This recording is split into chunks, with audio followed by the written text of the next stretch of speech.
here we've got TCL 205, and let me show you how to locate IMEI and serial numbers.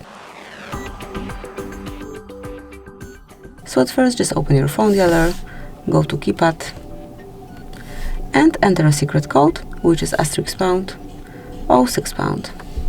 And here you've got device information with both numbers included. To exit it, just tap on OK. And now you can also reach both numbers via settings. To do it, just open the settings, scroll all the way down and click on About Phone. Now find and pick model and hardware, and here you've got your serial number, and a bit lower you've got IMEI numbers of yours. So this is it, that will be all.